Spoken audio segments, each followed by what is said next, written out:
When it comes to losing body fat, it's often assumed that you need to eat less, move more. This is quite simplistic in nature. If you apply the thermodynamics formula, the law of thermodynamics, as a mechanical engineer, this is our bread and butter, in which it simply states that energy is conserved, just transferred from one form to another, and it's not destroyed. And this is a basis for the whole idea of calorie counting. But by definition, what is a calorie? If you ask individuals who talk about calorie counting, what are calories? If you ask yourself, what are calories? So let's define calories as a starting point and to understand why they do not work from an engineering perspective. Okay? Now, calorie is a form of representation for energy.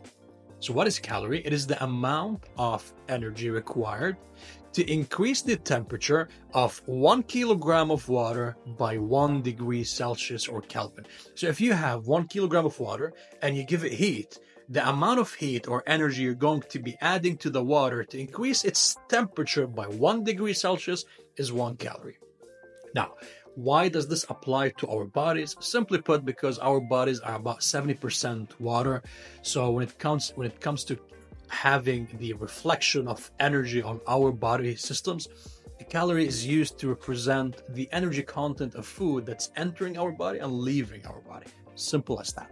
But there are many things which are not taken into account in the whole calorie counting approach. First of all, psychological aspects. When you are losing body fat, I've been there myself. You do have a psychological battle that you need to go through in order to ensure your success rate, which is not accounted for by the calorie in, calorie out approach. The quality of the food. The whole calorie counting mechanism assumes that every single thing that you indulge has the same effect on your body, which is completely false. If you have a banana, medium-sized banana, it's going to have 100 calories in it. If you have a chocolate bar, it's going to have 100 calories in it. So both of them, they have 100 calories. Yet, do you think, logically, once you have the banana and once you have the chocolate bar, is it going to have the same impact on your system? Forget about the whole, both of them, they have 100 calories. But physiologically, biologically, they're going to have an impact on your body. They're going to be quite different, which is the case.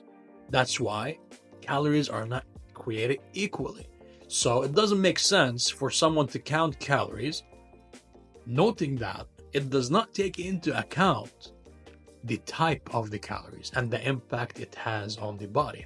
Because you could have 100 calories of cheese, worth of cheese, and 100 calories worth of sugar. One of them could be helpful for fat loss. The other one is going to hit the brakes on your fat loss approach.